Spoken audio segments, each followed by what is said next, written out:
Welcome to Sunday Morning with Trevor Phillips. Peter Mandelson and I met for the first time almost exactly 50 years ago on a march protesting against apartheid. It's no secret here in Westminster that over the following 3 decades he and I worked together, first as student activists, then as television journalists and as elected politicians. He's appeared more than once on this programme. We were and are still friends. His political career was long and illustrious. Mine was brief and disastrous. It's a friend's privilege to tell you that you are ill-suited to a role, even that you are a complete idiot. 20 years ago, Peter was honest enough to make it clear to me that my lack of tact and distaste for compromise meant that I'd be better suited to journalism than party politics. I have not spoken personally to Lord Mandelson about the release this weekend of documents, messages, photographs and videos related to the convicted paedophile Jeffrey Epstein. He was invited to join us this morning, but declined. However, he has told this programme that neither he nor his husband, Ronaldo Avila da Silva, has any record or recollection of receiving payments in 2003 or 2004, or knows whether the documentation is authentic. He does accept that Ronaldo received a loan of $10,000 from Epstein whilst he, Mandelson, was a senior cabinet minister. And he acknowledges that in the same period, Epstein was amongst those who lobbied him on important policy matters. There's no suggestion that Lord Mandelson's done anything unlawful, but I would claim the friend's privilege to tell Peter that he has been, at best, naive and foolish, at worst, greedy and duplicitous. Whatever is true, as far as politics and public office are concerned, for Peter Mandelson, this is the end. The question now is whether the price of his misjudgment is to be paid only by the man himself, or whether those who trusted him and elevated him to the peerage and to one of the highest diplomatic posts available should also share in his ignominy. Let's start this morning with the government. A little earlier, I spoke to the Housing Secretary. Steve Reid, Lord Mandelson remains a member of the House of Lords, taking the Labour whip. Given last night's revelations about loans to his then-partner from Jeffrey Epstein, while he was a cabinet minister, do you think he should be stripped of the whip and possibly his peerage? Well, I think before taking any action like that, we need to understand exactly what's happened. You're asking me here about something that happened nearly 20 years ago. I don't know the full detail of it. I wasn't in government 20 years ago. But he himself has said he acknowledges that that money did go to his partner. That's right. I don't know whether he declared it or not, and he should have done. The declaration rules have been brought in by then, so I think it would be for Peter Mandelson to explain whether or not that money was properly declared, and if not, then he will need to account for that. But I don't want to jump the gun and make assumptions. I think we need to find out exactly what happened It's first. perfectly fair for you to say that you don't know, but ought there to be an investigation by the party? Well, I think, first of all, we need to hear from Peter Mandelson whether that money was properly declared or not. As I say, it was 20 years ago and I don't know. So I think we need to establish what's gone on before we decide what action we need to take. The Prime Minister said that Andrew Mountbatten-Windsor should be giving evidence to Congress.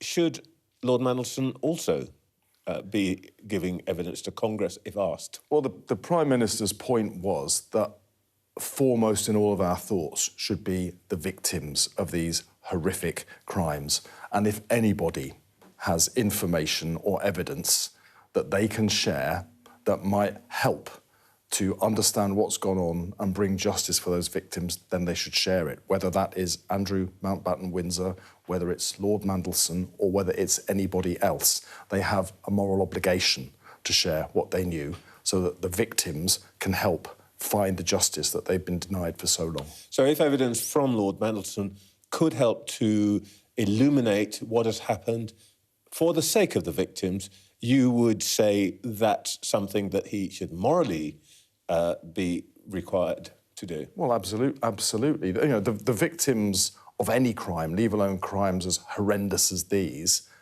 should do whatever they can to support the victims. And on Andrew Mountbatten Windsor, it's not clear whether he can be compelled to give evidence to Congress, but the Prime Minister said he should be. If there were a charge against him, would the government comply with an extradition request from the United States? Well, you're asking me now details of legislation that would depend on the type of offence that may or may not have been committed. It's entirely hypothetical. But we could envisage that. I don't think it's sensible for me to come on here and start talking hypothetically about situations that may or may not exist. The principle here is very, very clear. If Andrew Mountbatten Windsor clearly has insight into what was going on, and he should testify because the victims deserve and need him and anybody else who may have witnessed things to do that. Are you aware, do you know if the government could compel him to give evidence? I have no idea whatsoever. No. Let's talk about the Prime Minister's trip to China. He's back from Beijing today. Yeah. After Donald Trump's visit to London, the Prime Minister boasted that he'd landed more than 150 billion quid's worth of American investment. What are you coming back from China with, other than a 30-day visa for business people and a warm handshake? Well, first of all, we've got a reduction in the tariff on whiskey. That is our country's biggest export in the food and drink sector by value. China, second biggest economy on the planet. To China. That's great for the whiskey sector because they can be exports. I mean, come on. It's the biggest food and drink export this country has by value. So the fact that we can now get more of it sold into the second biggest economy in the world is very, very important for Scotland and where the distilleries are located. And I think we should welcome that. A lot of business people went with the Prime Minister to China. They're coming back with over £2 billion of export deals.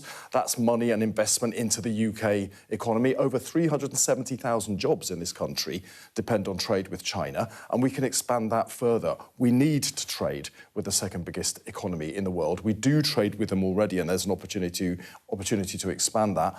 We'll always do it eyes wide open. National security matters too, but so do jobs and investment and wages in this country.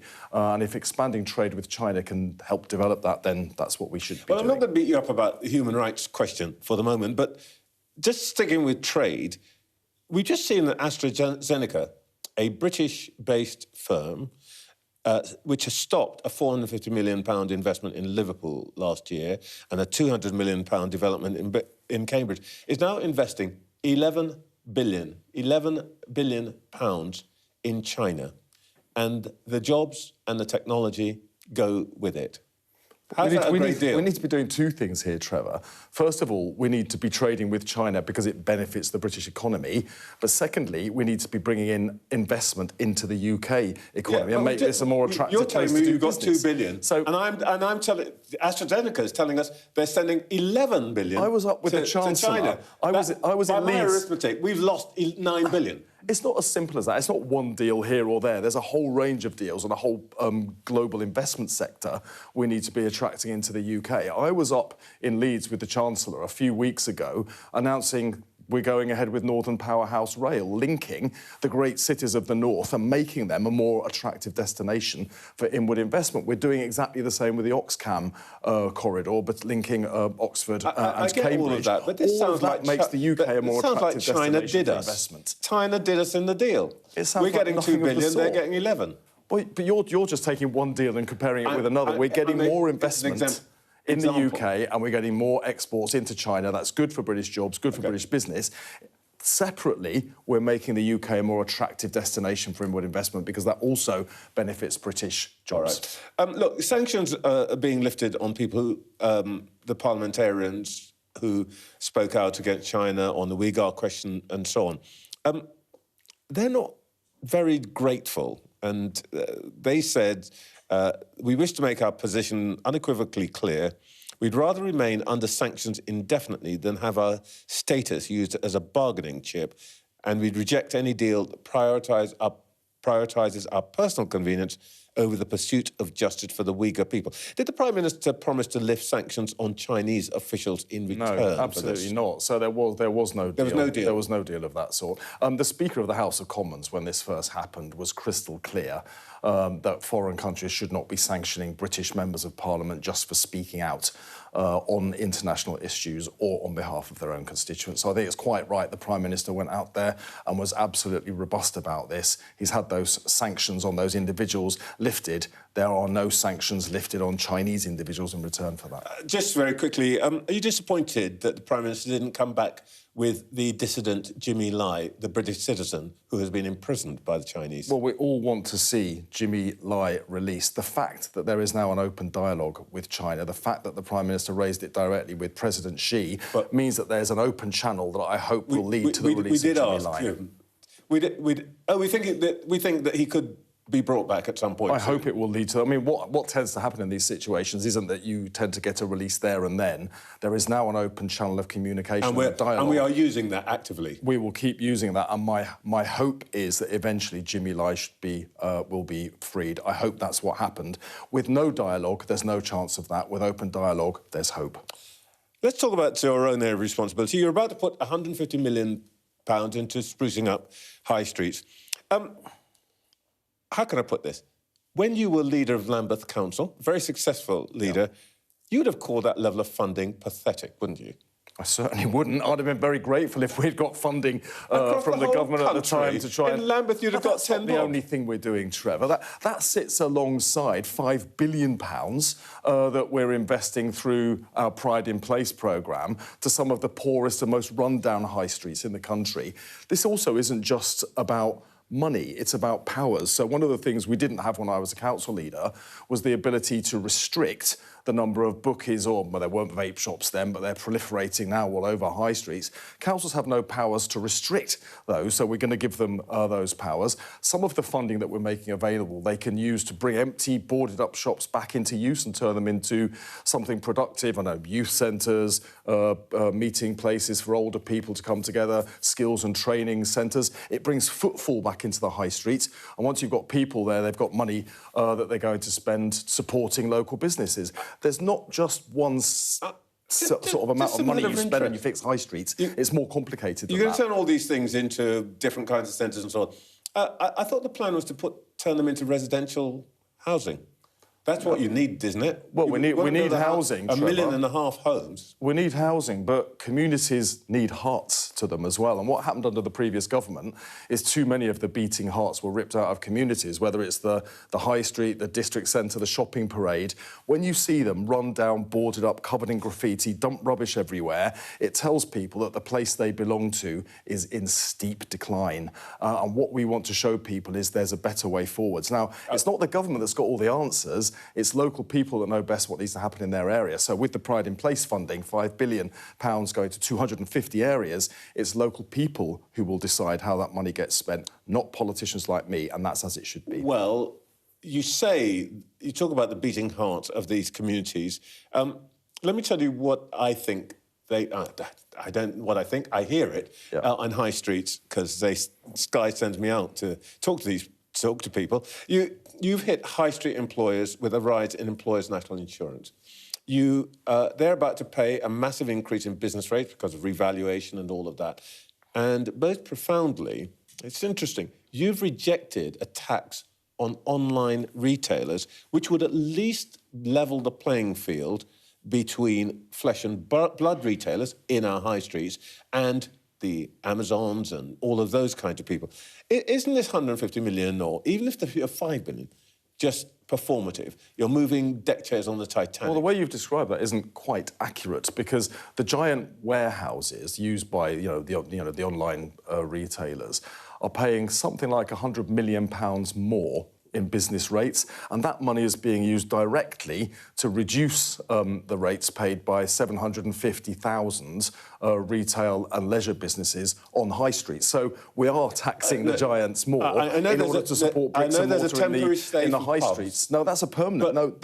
It's not temporary, Trevor, it's permanent. The point is the high street retailers have been saying, and actually some of the big retailers, the John Lewis's and Tesco's, have been saying for years, you are not, the government doesn't put them on an equal footing to the online retailers. And that's the reason for the death of the high street, because people are buying things at home. Well, there are 2 points. One, we are making the online giants pay more through their giant warehouses. £100 million is not to be sneezed at, I think. Secondly, for all the investment that we're going to be putting in... $5 billion, $100 billion. For all the investment that we're putting into high streets, what will really revive them is more money in people's pockets, so they've got more money to go out there and spend.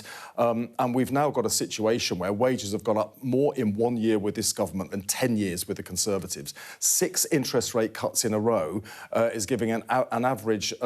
£1,500 back in people's pockets that they can spend on their high streets. £150 cut in energy bills coming this spring. Money in people's pockets to spend on the high street. So powers to reduce the number of vape shops and bookies, more money in people's pockets adds up to a revival of our high streets. One of your responsibilities is communities. I know it's England and Wales and so on, but it's been interesting talking over the last 3 weeks to the political leaders in Edinburgh, Cardiff and Belfast.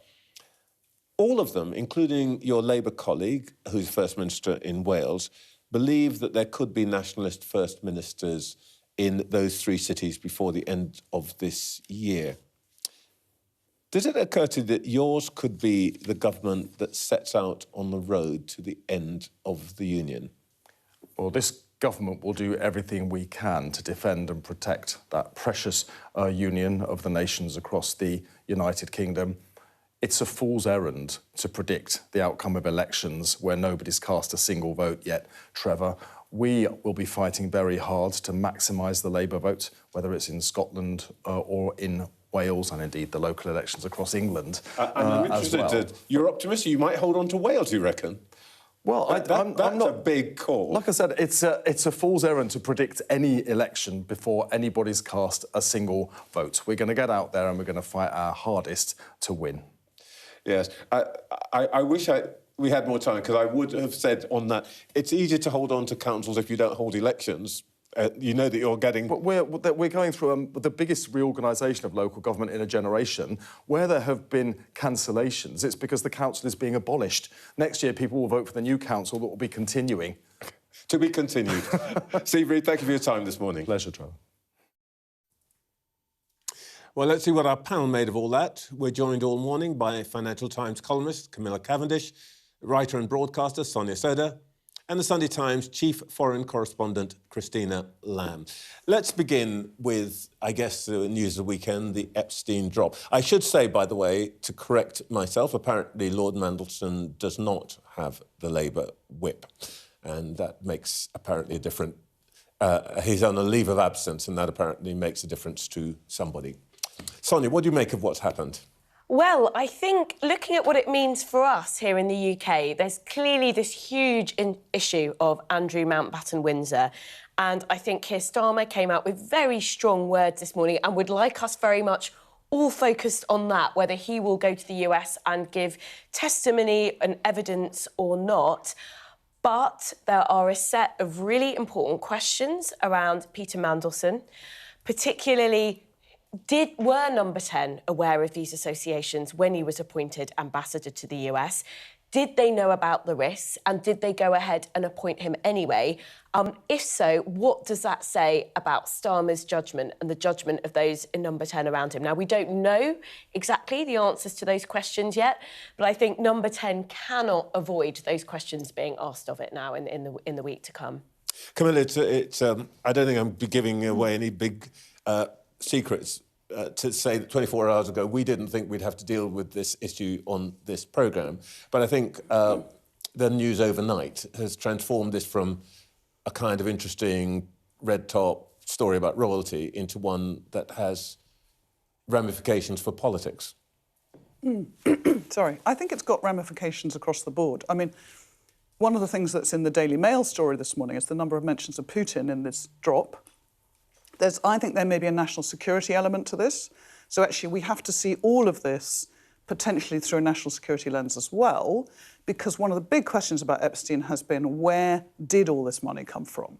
And the suggestion that it might have come from the KGB, I think, is really interesting and worth taking a look at. So this is not just a tawdry story of a few people's association with a really unpleasant person. This is potentially bigger than that. And I think That's an issue all governments will have to look at. I thought it was really striking that Richard Branson clearly did the due diligence on Epstein. So he was brought into that circle in some way. He got a sense that something was wrong, sent a few people to do a bit of digging and cut his ties. And that just suggests that a lot of these other people were unbelievably naive. The level of naivety and potentially greed here is actually just very disappointing, isn't it? It's very disappointing. And if it's true that there's a $10,000 loan, you know, was it really worth all of that and all of this grief for $10,000? Christine, it's, I think in many places in the world you see people like Epstein who create these kinds of webs, and people, as Camilla is saying, are drawn into it unwittingly. But this is going to... I mean, it's sending ripples out right across the West, I think.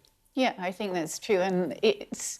I mean, just for ordinary people, it's the idea that these people who were already, most of them very privileged, think that it was OK to do these things, to have these kind of associations, to ask. I mean, for somebody like Peter Mandelson to be asking, apparently, for money for his partner. To be fair, he says he was completely unaware of all of that, and if there was an exchange between his partner and Epstein, that's kind of their business.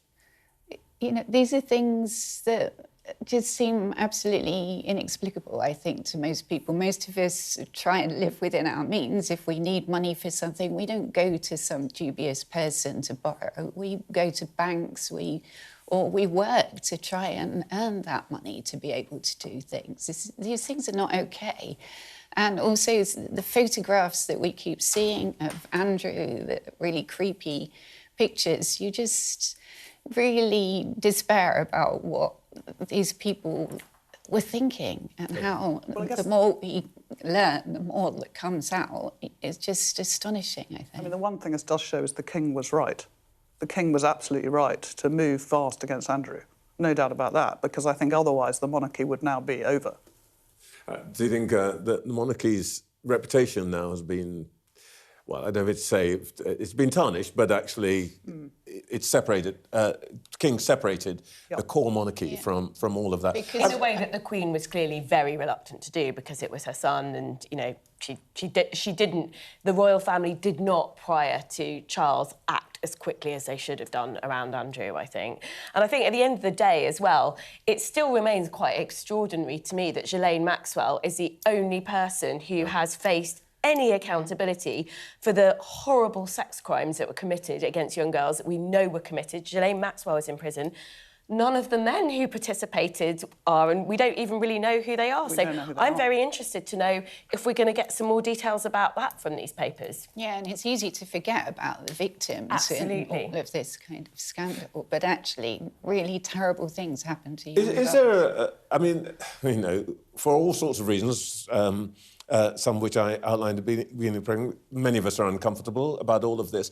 But I think there's a broader issue here, isn't there? There's a feeling that this adds to the feeling about politics, that, number one, it doesn't solve problems. Number two, the people who are in it are up to some games. Grubby. That's, you know, I think that is some people's perception, well, a lot of people's perceptions of politics at the moment, that it doesn't work in their interests and that people involved in it have other interests. Now, that, of course, is not true of many, maybe even most people in politics, but it really does no favours for faith in our democratic institutions at a time when trust is really low. And if you look at the recent trust polls, I mean, one of the worst things for us journalists is it used to be that we were the least trusted, and now politicians have fallen below us.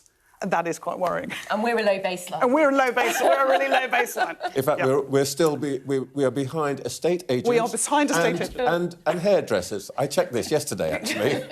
Nothing wrong with hairdressers. What's wrong with hairdressers? Apparently, yes. But it's this feeling that these people think different rules apply to them, and I think that's what is so hard.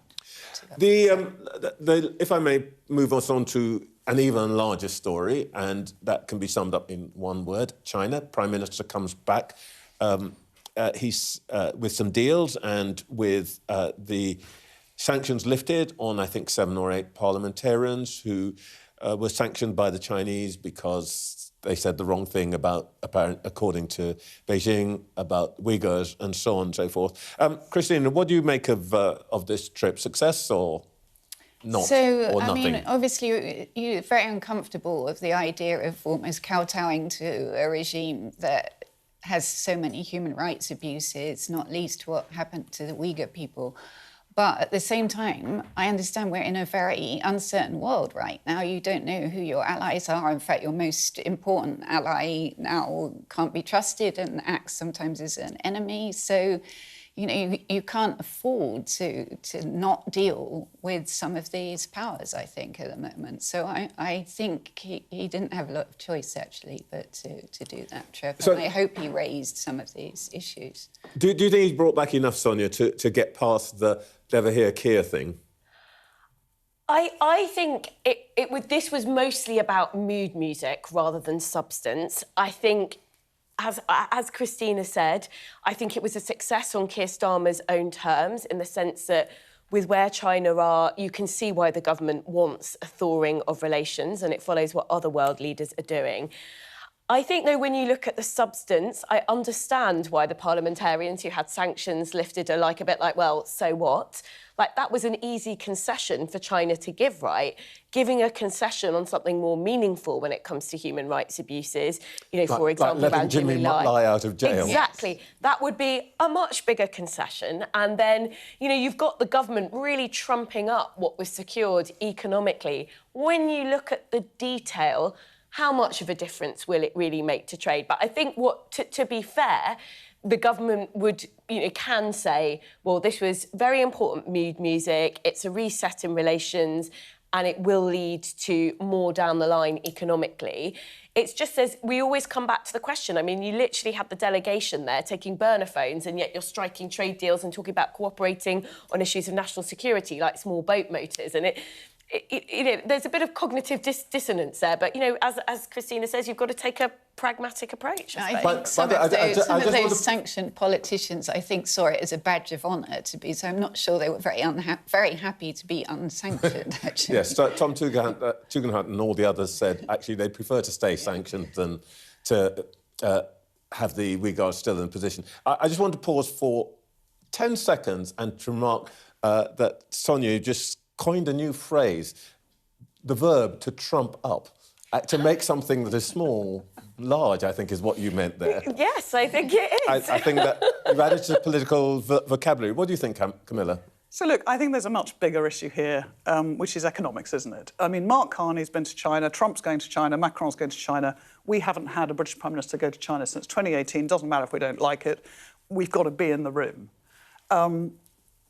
We're in a really interesting situation in the UK. We could be Europe's tech superpower. We've got Larry Ellison and a lot of American venture capitalists are coming to this country because our science and technology base is really substantial. It's about the only thing we've got right now. And there are risks posed by China to that, because clearly it would like to have some of our intellectual property. But also, we can't build the science and technology base without Chinese components, because, of course, they now own the whole of the industrial supply chain. Now, we shouldn't have let that happen, but we have let that happen. So I think there's a very subtle game to be played here. And I assume that the British government has its eyes absolutely wide open to the security risks. There's been obviously this huge worry about the Chinese embassy in London, which is going to be sited bizarrely kind of right in the city of London. Yeah. All the experts say that's not really such a big security problem. I mean, Christina, you'd know better. But there are genuine security problems down the line. But there's a huge win for us in this if we get it right. The problem for us is we just can't ignore China because they own all the bits that we need. There will be, Camilla, people shouting at telly right now, going, but she was working for Cameron when they were banging on about how it's going to be a golden era. Oh, yeah. And they're going, how's that working out? That wasn't my line, by the way, at all. I've always been deeply suspicious of Chinese motives, so please don't attribute that to me, Trevor. I just think we need to have our eyes wide open. What were Osborne and Cameron thinking about when they said that? Well, I think Osborne was, well, I wouldn't want to put words in his mouth, but I mean, he believed that we actually had to put some chips, get some investment into this country, and he saw the Chinese as a big way to get investment. And I think he would argue that with the nuclear power, for example, he'd put guide rails around it so that he was trying to get the money, and it was clean money, as it were, and it wasn't going to seep into the rest of the... Right. I imagine that's exactly the thinking that's going on in government now. Well, that's why I'm saying you clearly have to have your eyes wide open. And I mean, Tom Tugendhat, you know, he's completely right. He's not going to stop campaigning for the Uyghurs. And I thought it was really interesting what Steve Reed said to you about Jimmy Lai, and that's something to really press on. Are they really going to get Jimmy Lai out? That would be a fantastic victory. But you don't even get in the room with the Chinese if that's the first thing you raise, and that's unfortunately the reality of these situations. Yep, and that's a reality. As you say, it's a reality. And Steve Reed did actually make that point. I want to come back. I know this sounds parochial, talk about shops and high streets. I think a lot of our viewers would be interested. But for the moment, we'll rest our panel and talk to the Conservatives now. The Shadow Home Secretary, Chris Philp, is with me now. Good morning, Chris. What do you make of the dump of 3 million documents overnight? Good morning, Trevor. Well, pretty horrifying to see just how extensive Jeffrey Epstein's nefarious activities extended. Horrifying to just see how many people were involved and embroiled in his network. I certainly agree that Andrew Mountbatten-Windsor should give all the assistance he possibly can to any official body investigating this, whether it's the police, the FBI, or indeed the US Congress. The same, of course, would apply to Peter Mandelson, who appears to be embroiled in this as well. Are you aware of any way in which we could actually make either of those individuals essentially give evidence to any congressional inquiry or indeed any legal proceedings?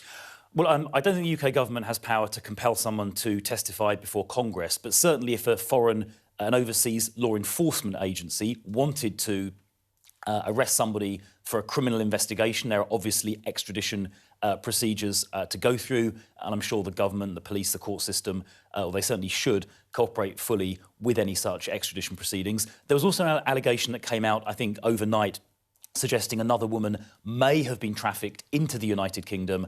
And if that is true, that is potentially a criminal offence here in the UK, and the police here in the UK should certainly look at any evidence that emerges about that. Prime Minister returned from China and Japan today. Your leader says that he shouldn't have gone at all. Isn't that a bit unrealistic? Some would say a bit juvenile. Well, of course, you can have relations with another government without sending our Prime Minister to go and see their president. In fact, no Conservative Prime Minister went over to China in person for about 8 years. I think 2018 was the last visit. You can, of course, have dialogue and diplomacy without sending the Prime Minister in person. I mean, he came back pretty much, as far as I can see, empty-handed, a couple of little things here and there, but nothing that's really going to move the needle. Is it such a little thing that at seven parliamentarians have had sanctions lifted against them? Most of them are Conservatives. Look, I'm sure those MPs, and as a parliamentarian, I would say, look, that's clearly a small step in the right direction. But when you think about the scale of China's espionage activities against the West, and particularly against the UK, it's not changing anything there. They've got what they want, which is their super embassy just next to the Tower of London, which will serve as a base for espionage, not just in the UK, but across Europe. I saw when I was technology minister in the last government how the Chinese are systematically seeking to steal sensitive technology, things like, semiconductor IP, quantum computing, graphene, and so on, by either infiltrating companies and universities or just directly stealing it using classic espionage tactics. They're doing that on an industrial scale, and yet the government, the Labour government, have granted them this super embassy. They're not even putting China in the enhanced tier of this thing called the Foreign Influence Registration Scheme, where anyone working for the Chinese state has to register. Countries like Russia and Iran are on that list, but China is not, because Keir Starmer is so busy kowtowing to Beijing, hoping to get a few economic crumbs from the table to make up for the mess which he and Rachel Reeves have created domestically. There's kowtowing, but there's also the need to talk to people, even if you don't agree with them, isn't there?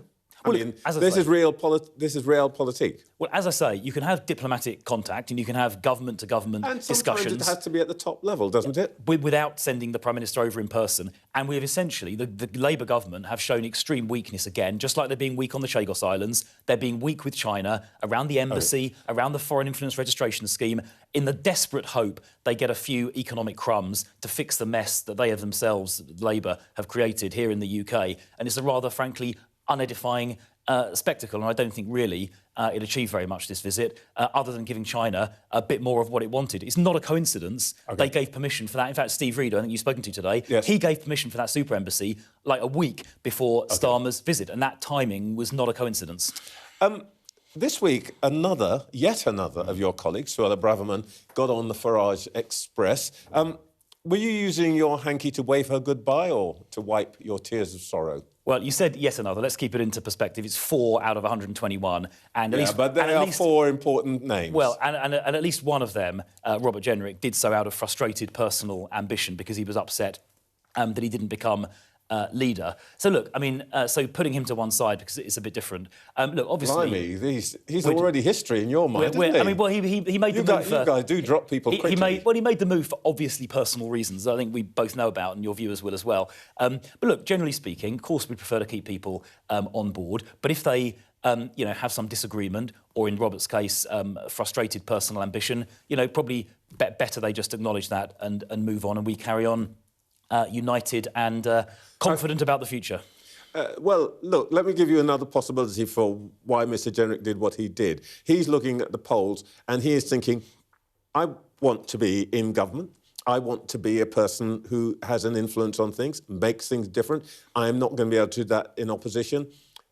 I can see where the next government's coming from. And it is Nigel Farage-led government, so I'm going to join them. Why won't there be more people who think that? There will be, won't there? Well, I wouldn't be so sure about the polls, Trevor. First of all, we can see the polls between Reform and the Conservatives now getting a little bit closer. Recent polling on who would make the best Prime Minister had Kemi beating, in a head-to-head, beating Nigel Farage as best Prime Minister and beating Keir Starmer as best Prime Minister. And when it comes to a general election, that is a very relevant question. When it comes to general election as well, you're choosing a government. That is different to local council by-elections or opinion polls today. And I think we'll get a rather different result at the next general election to what today's opinion polls may suggest, particularly as we're developing credible policies. Reform don't have any credible policies. And just finally, I think Robert should reflect on whether he really wants to join a party whose leader, Nigel Farage, admires Vladimir Putin, blames Ukraine for getting invaded, and who believes in higher welfare spending and getting rid of the 2-child benefit cap so people with 10 kids can have limitless welfare. That is what Robert Jenrick has gone to join. I think he's made a mistake. Well, look, aside from burying Robert Jenrick, what I heard in that answer was something we haven't heard from Conservatives for a while, which is, did I hear you say that you think you're going to win the next election? I think we are fighting to win the next election. I think we can win the next election, and that is what Kemi and I are working every day to do. The 200 and something polls over the last nearly a year that have put you, somewhere between 10 and 15 points adrift of Reform are just nonsense. Well, the election is 3 years away.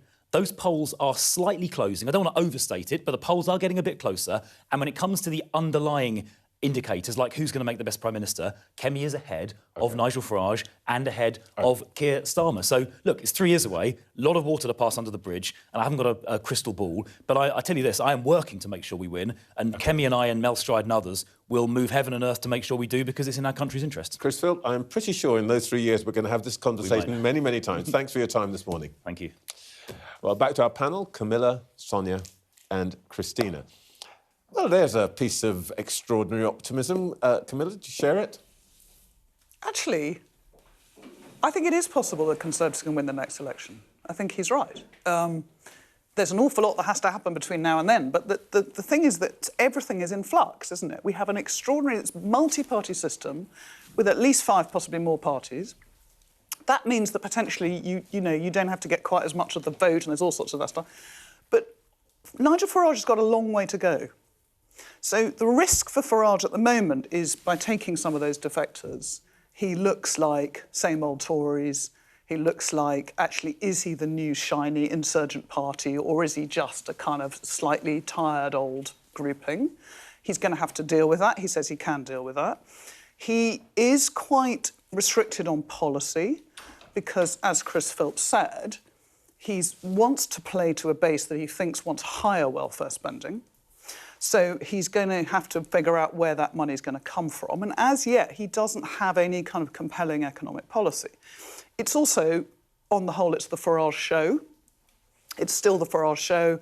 Big question, can he sustain that for 3 years? Will it crumble? I mean, there's just huge amounts of uncertainty here. Christina, we can't talk about the specifics of the by-election, obviously, because, you know, the by-election laws and so on and so forth. But there is a danger for both Labour and Conservatives that there's essentially a squeeze from Reform and Greens right now. Yeah, and I agree with Camilla that it's a huge risk for Nigel Farage. You're portraying yourself as an anti-establishment party, and to take on some of these, you know, so-called toxic Tories who voters very clearly turned against at the last election seems to me a big risk. So I think we have to wait and see what happens. What do you reckon, Sonia? The question, I suppose, is centrism on its way to the knacker's yard? Well, the dynamics of our system, first past the post, really work very well when you've got most people voting for two parties and swinging between them. And there is an electoral force that brings the parties towards the centre to win the most number of votes. We're now living in quite unprecedented times in the sense that we've got a very fragmented electorate, but a system that harks of old, of that, you know, a world where 80% of people are voting for the two main parties. And actually it becomes much more dispersed because you've got Reform, you've got the Greens dragging the mainstream parties further away from the centre. So it's a totally different dynamic. I think one of the things that I thought was interesting about that interview is what I find depressing about politics now is it feels that we live in the age of opposition. Who can be the best opposition to the government? And that means you win. That's why Labour won the last election, because everyone was so cheesed off with the Tories. It wasn't really a positive endorsement for Labour.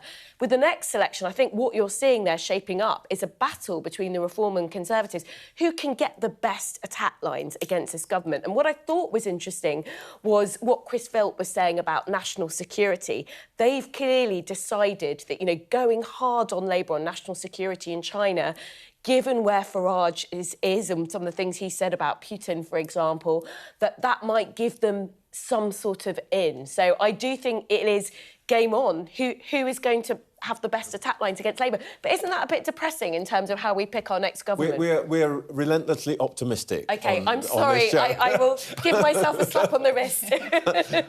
Well, OK, up next, the latest in our series of interviews with leaders around the United Kingdom. This time, we've been to Belfast.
What's the best thing about being a Sky News journalist?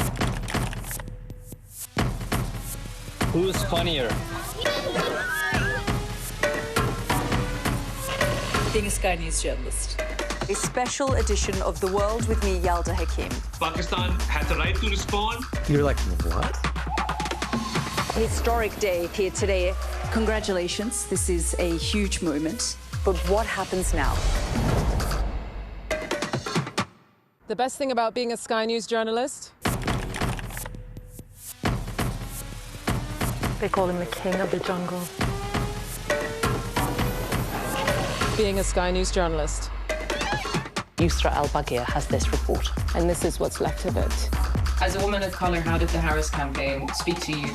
People risk their lives to speak to us for this report. Mr. Zuma, Sky News. We're trying to see as much as we can. The best thing about being a Sky News journalist? I'm going to take you behind the scenes here for Election Night Live. They have gone up and up. Being a Sky News journalist. Ed Conway, Sky News, is anyone going to talk to us? Mortgage rates did go up very sharply during your time in office. Here it is. First off, just the scale of what we're looking at. Our data shows it's been happening. Question is, why it hasn't been stopped. What's the best thing about being a Sky News presenter?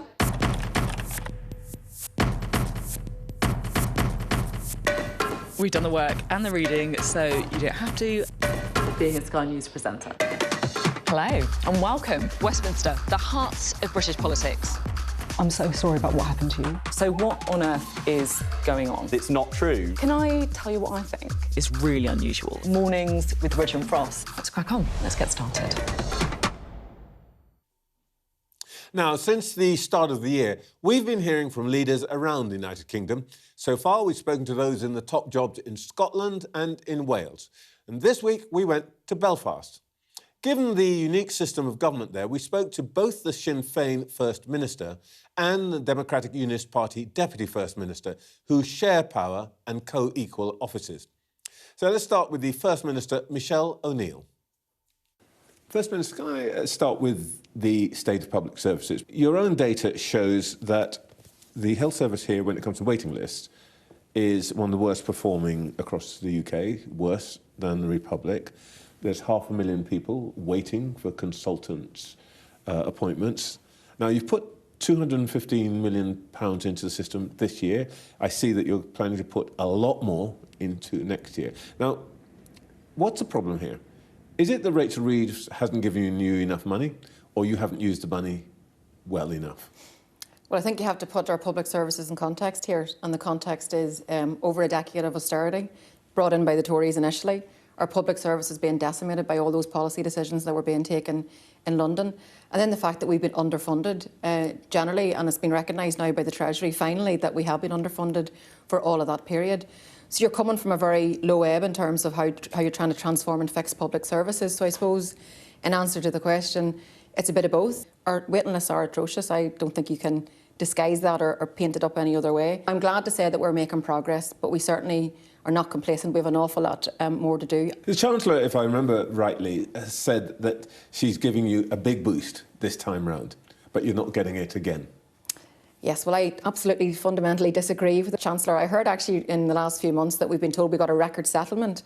Tell that to the people who are waiting on their health waiting list. Tell that to their people or children who've got special educational needs and are waiting for some more support in their schools. The reality is, and the Treasury accepts this, they have underfunded us. And we want to transform our public services. We want to do better for the public that we serve. But you need the funding in which to be able to transform things and do things better. You want more money from London. Realistically, you're not going to get it because it isn't there. Will you be able to get an agreement on budget? That's the objective. It's in draft form.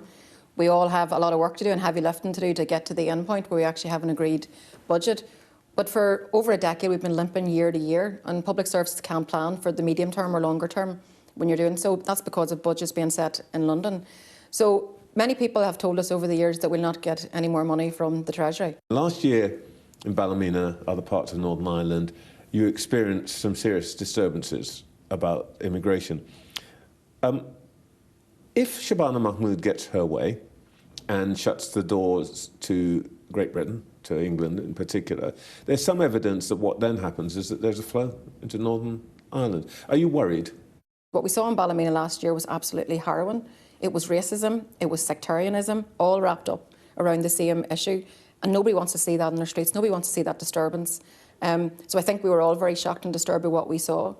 But I think I separate that out from generally around migration policy, which always needs to be controlled. We need to have a fair system, an efficient system. Because one of your issues here is that you've got very low levels of unemployment, below 2%. So pretty much come what may, if you're going to have any growth, you must have more workers. Is Northern Ireland ready for that?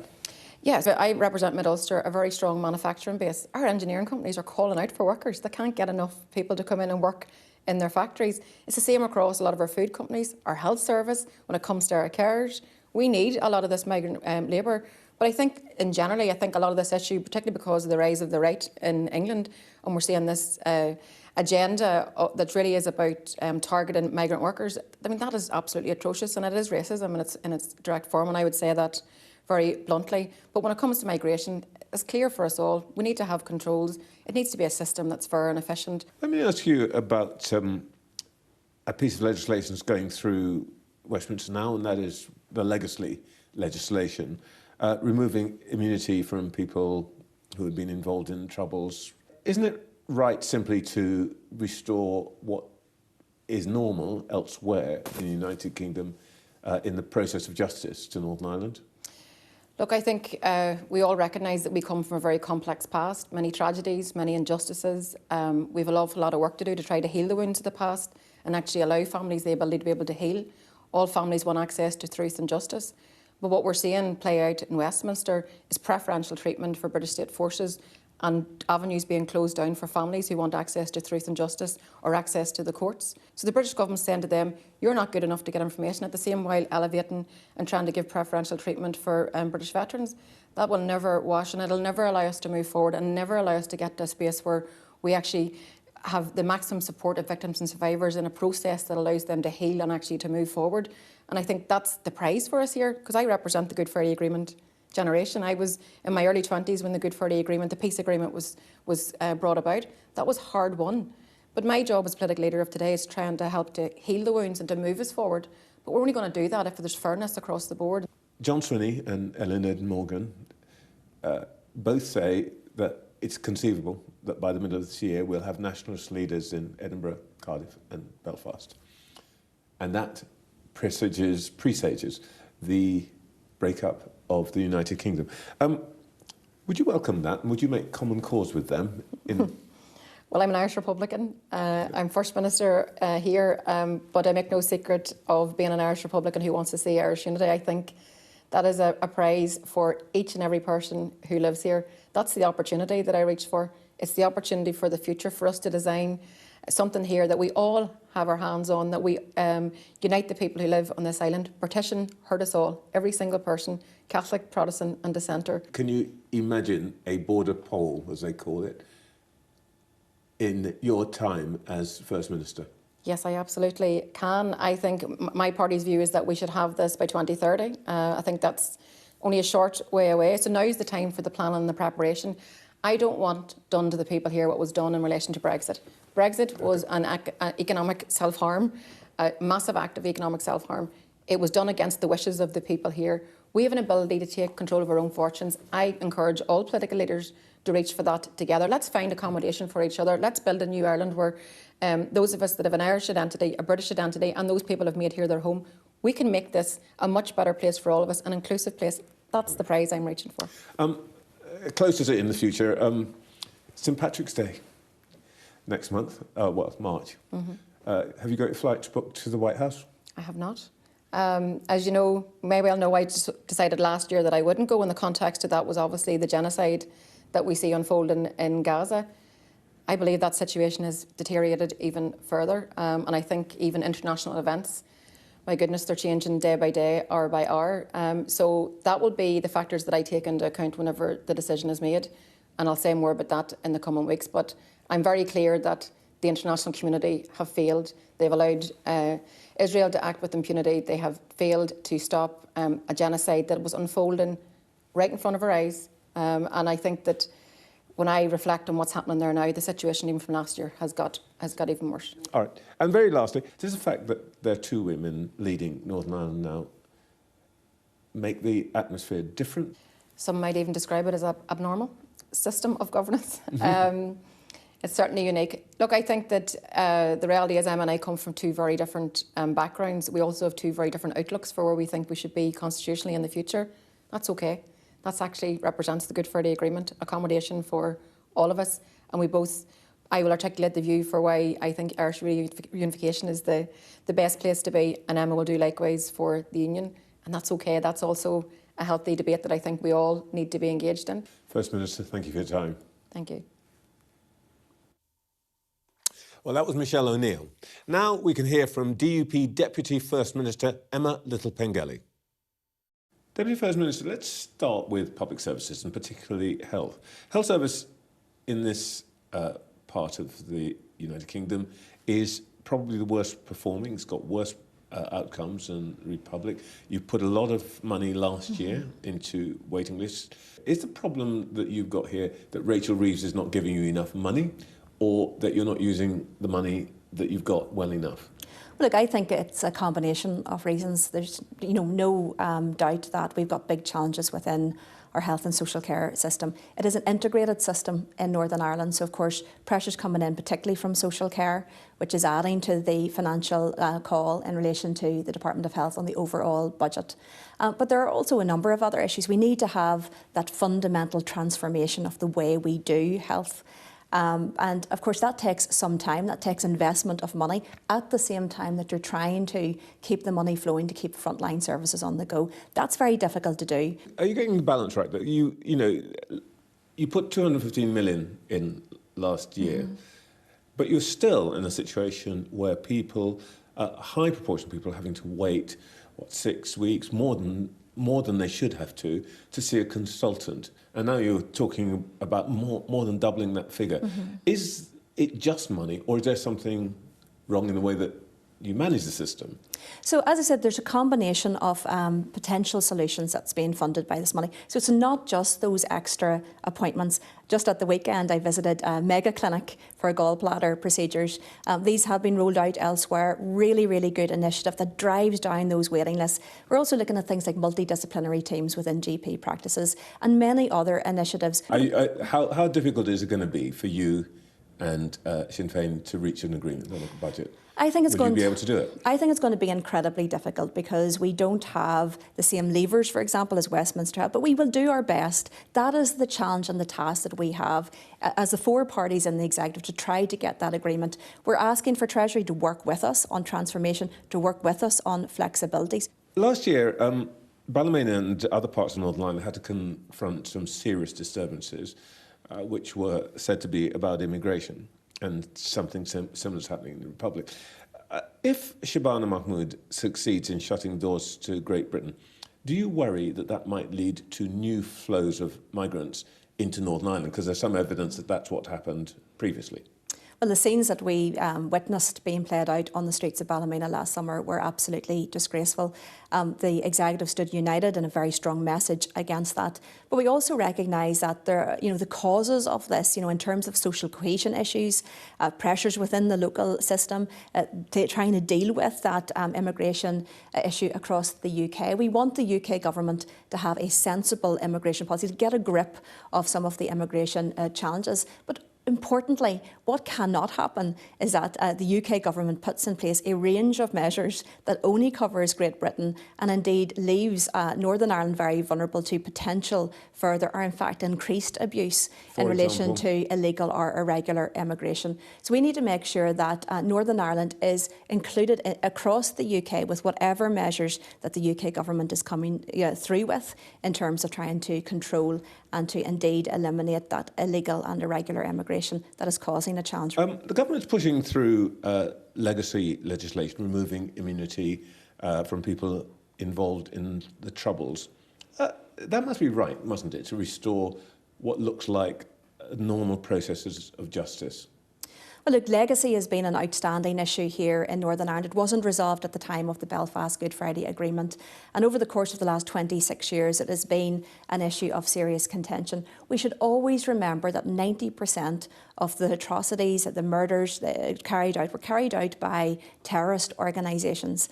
I do think that there has been an attempt to rewrite history by having a lot of the focus in relation to the state, should that be police or should that be the army and others in Northern Ireland. The DUP has always been very clear that we oppose amnesty. But what we are also challenging the UK government to do is to make sure that it does stand up for and protect those people that they sent to Northern Ireland in very difficult circumstances. So will you oppose the legislation as it's being put forward now? Well, look, as we've said in the House of Commons, we believe that this legislation and the proposed changes is not the correct way to go about this. Let me talk to you about the United Kingdom. You're a unionist. You come from a unionist tradition personally and also your party. We've spoken to both the Scottish and Welsh First Ministers in the last couple of weeks. Both of them held out the prospect that by the middle of this year, Belfast, Cardiff and Edinburgh will be led by self-declared nationalists, and in the near future, or the not too distant future, that could lead to the breakup of the United Kingdom. Do you worry about that? And let me ask you a very specific question. Let's imagine that there might be a United Ireland. Could there be a unionist politics within that? I'm a very strong unionist. I believe that the best future for Northern Ireland is within the United Kingdom, and a strong United Kingdom. I believe that is also the case for Scotland and Wales. When we look across the globe at a time of instability, of a lot of concern and apprehension, a strong and United Kingdom working together, fighting together, defending together, I think is what serves all of our citizens better. You know, in terms of Northern Ireland, of course, we've got a very unique system in that the First and Deputy First Minister are joint roles. They are co-equal roles. That is part of the job that I do. And of course, I'm a unionist. We have a Sinn Féin First Minister. But I think it's important to say that in Northern Ireland, nationalism and republicanism haven't increased their vote from 1998, despite demographic change. They're sitting on in and around the same percentage that they had in 1998. I think those who want to see the breakup of the union do try to constantly get this momentum. I've no doubt that you will hear that again, because of course to serve their purpose is to try to get that sense of momentum towards that. That doesn't exist in Northern Ireland. Lastly, if I may just ask you, you refer to the unusual way of governing here because of the history and so on. There is you, Deputy First Minister, and there is First Minister, and you come from very different traditions.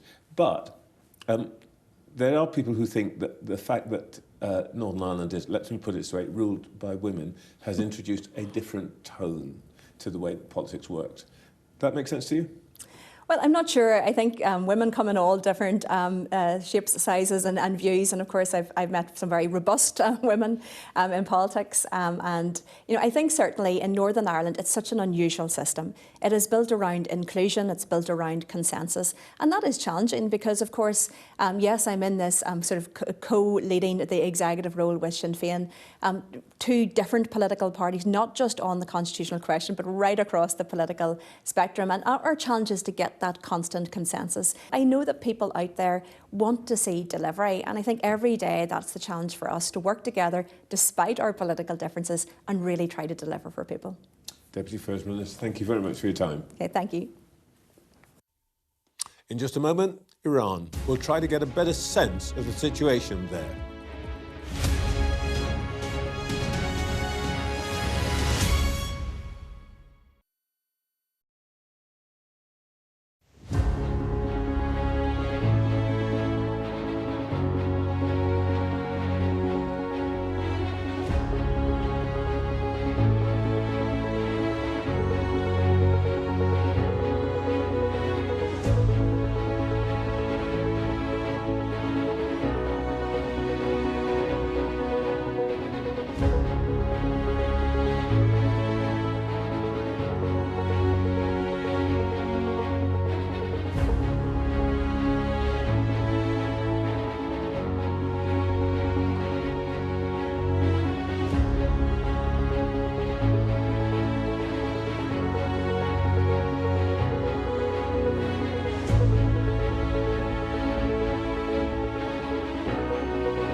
The best thing about being a Sky News journalist? I'm going to take you behind the scenes here for Election Night Live. They have gone up and up. Being a Sky News journalist. Ed Conway, Sky News, is anyone going to talk to us? Mortgage rates did go up very sharply during your time in office. Here it is. First off, just the scale of what we're looking at. Our data shows it's been happening. Question is, why it hasn't been stopped. Donald Trump says warships are moving into position for possible action on Iran, weeks after he promised protesters that help is on the way. Thousands have been killed by their own government. Many more have horrendous injuries. To better understand the situation, we spoke to activist and author Fariba Hakrudi, who runs an NGO known as MOHA, named after her father, Mohassin Hakrudi. Fariba, from what you're hearing, what is the mood in Iran right now? Shock, despair, and followed by a feeling of rage, growing revenge desire, which I have never seen that before. Actually, at least among the young people and the all militant activists, that they were very legalist, very pacifist. It's the first time when they call me, they are telling, even they are sometimes angry with me, saying, don't ask us anymore to be peaceful. We can't take it anymore. And the feeling that death is everywhere. Last night I had a phone calls from Tehran with a relative. She says, you cannot imagine that we are surrounded by death. You have family and friends there.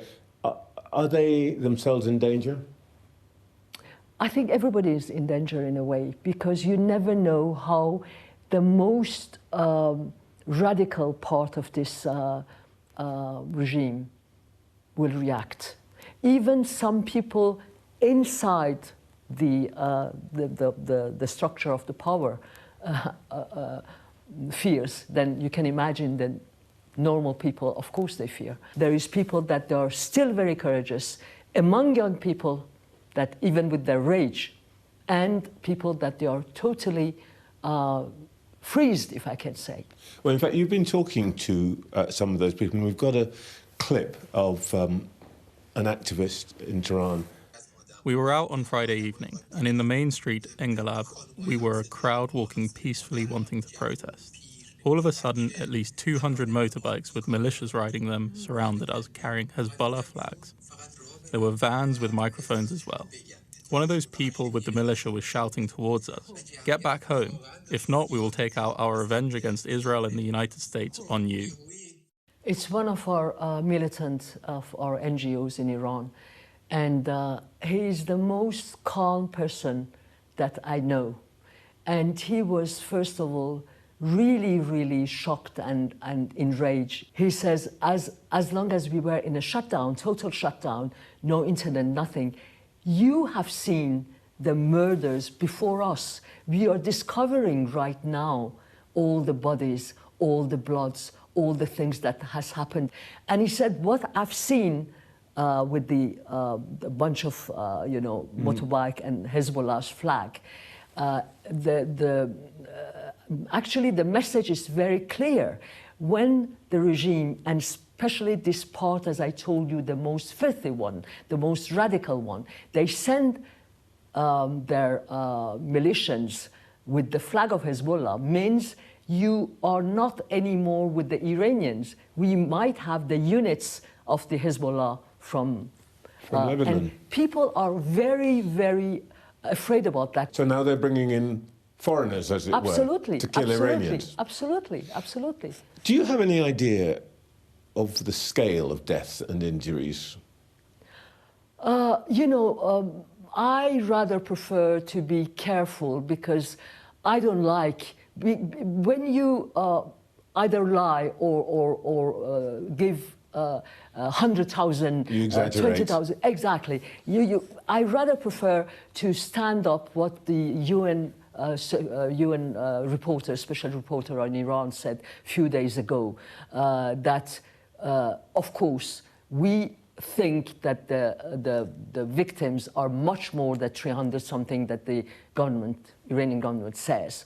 But there is 17,000 deaths that they are on recording right now, whether they are death or then I think it has been more than they are saying for sure. In the beginning, the few beginning days, there is somebody who didn't give his name from the government, says at least 5,000 people that have been killed.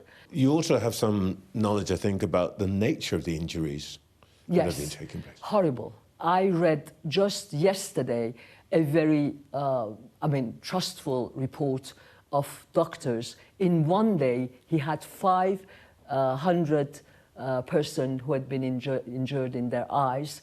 Legs are also been injured, and a lot of people shot in their head. And the most terrible things, it was when they shoot the people that they try to help the injured people. There is a testimony of a young man who, young woman, about his brother, that he tries to help injured people, and he has been shot.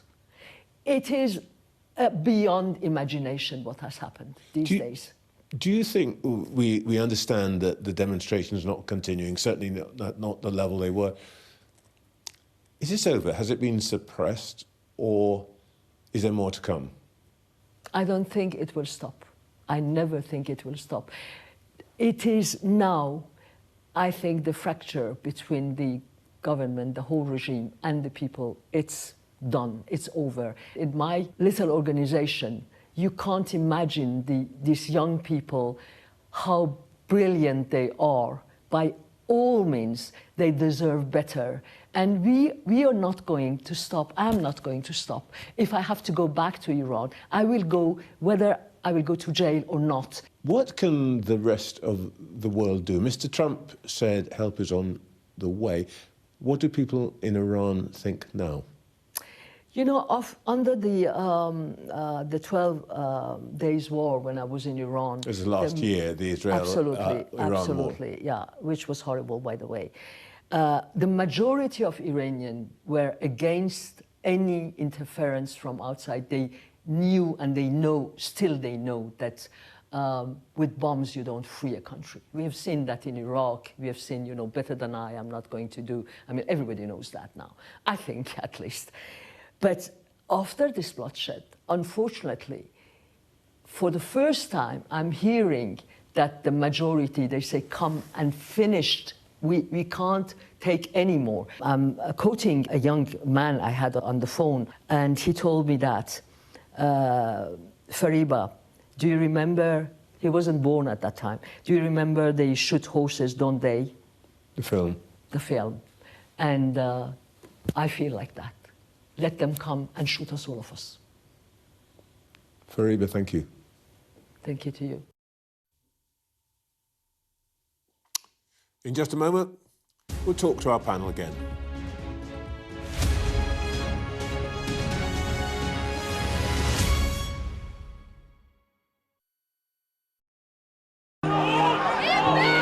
Mayhem in the Middle East, rippling in America's West. Get back! Get back! The resolve of these protesters is now being seriously tested. I saw police being forced or pushing young men and women to the ground as they made almost 100 arrests. None of this is a peaceful protest. I'm Martha Kellner, and I'm Sky's US correspondent based here in Los Angeles. How are you feeling? I am angry. It is an anti-woman agenda. Will the cold affect your voters? Well, we have a lot of tremendous support, but it's nasty out there. Anybody else? Should the Defence Secretary and the Vice... Wait, what country are you from? The UK? Okay, we don't give a crap about your opinion and your reporting. Why don't you go back to your country where you have a major migrant problem? President Biden, do you trust President Xi? President Biden says that this meeting went well. He said real progress was made on a whole host of issues. Will your candidates win? I hope so. I think they will. I think they're great candidates. There's no doubt that Kamala Harris and her team are harnessing the power of social media. Do you think Kamala is brat? Kamala's brat. Were you scared? Yeah, we were scared. It was terrible. Strong wind, building tearing down. As them say, God works, so we can't do nothing. The people here know that worse storms may well be on their way. Sky News, get the full story first. Free wherever you get your news. Ghislaine Maxwell has pleaded not guilty to all 6 charges against her. Mum, how are you feeling today? Jeffrey said, you answer to Ghislaine, you just don't cross her.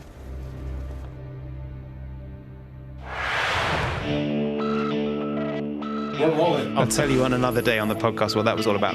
Welcome to the world. Come along for the journey, it'll be fun. Russia knows our weaknesses, but do you? This is the war game. There were a number of armed security. We want to discover, to find out what's really going on. Everything you need to know about British politics in about 20 minutes. I actually don't like political drama. So, where next? Available wherever you get your podcasts. What's the best thing about being a Sky News journalist? Who's funnier? Being a Sky News journalist. A special edition of The World with me, Yalda Hakim. Pakistan had the right to respond. You're like, what? Historic day here today.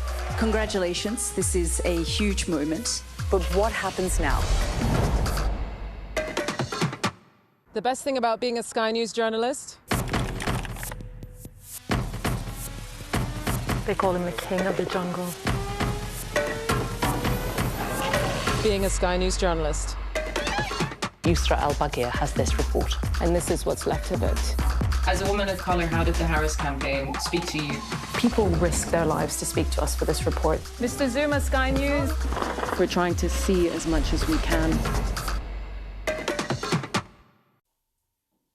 Back to our panel, Camilla, Sonia and Christina. Christina, the interview with Fareeb Hakrudi, sobering, really.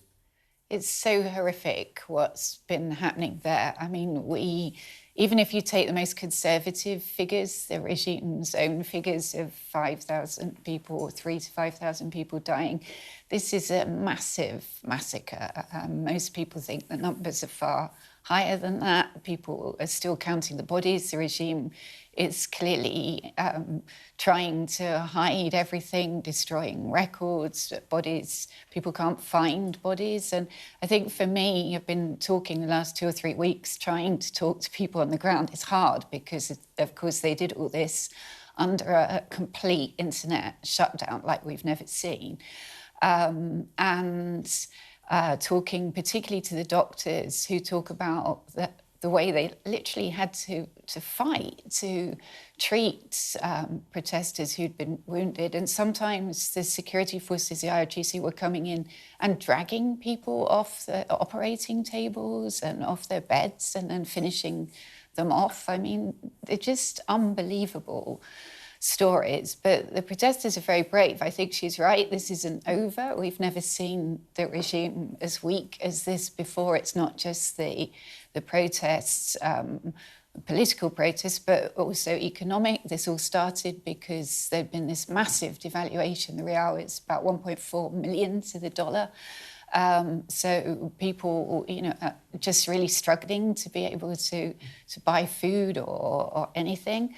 And of course, internationally, Iran is very isolated because we've seen all its proxies taken out or partially taken out over the last few years, and Assad in Syria. So it does feel like this is an opportunity. But how do you go out when you see this massive crackdown? Were you as struck as I was by her saying that the change in the mood, which would welcome intervention by the Americans, which is something I would never have expected to hear. I think they feel that they can't do this on their own, that, this is the IRGC, the tools of the regime, of the repression.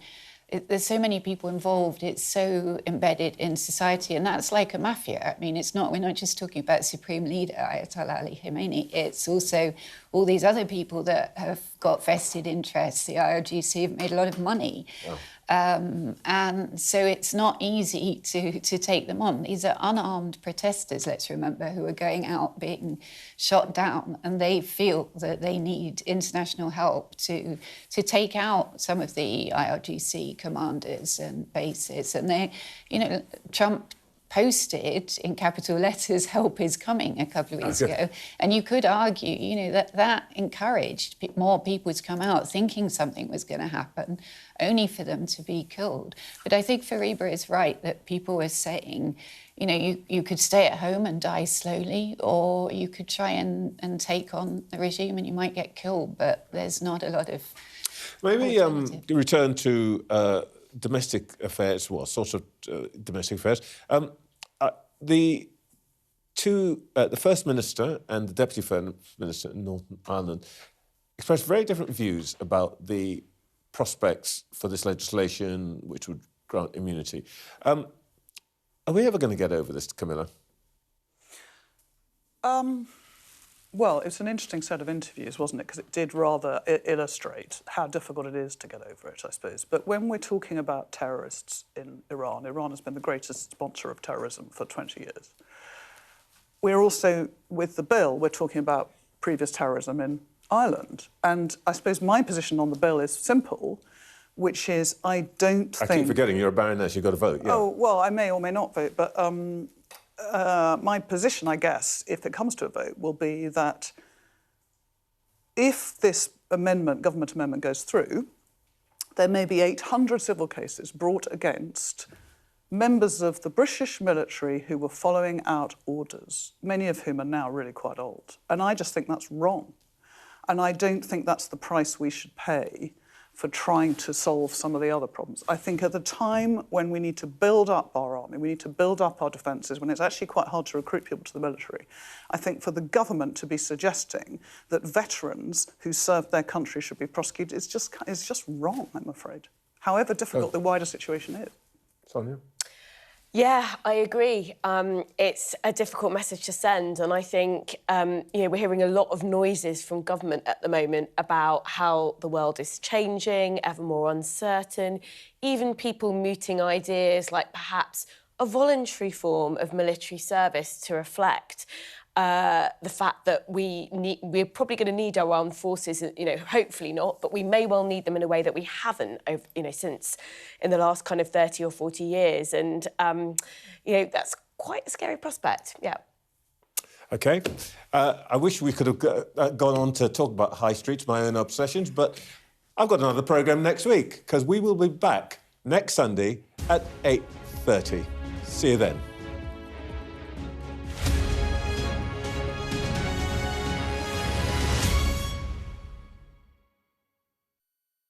The best thing about being a Sky News journalist? They call him the king of the jungle. Being a Sky News journalist. Yusra Al-Baghir has this report, and this is what's left of it. As a woman of colour, how did the Harris campaign speak to you? People risk their lives to speak to us for this report. Mr. Zuma, Sky News. We're trying to see as much as we can.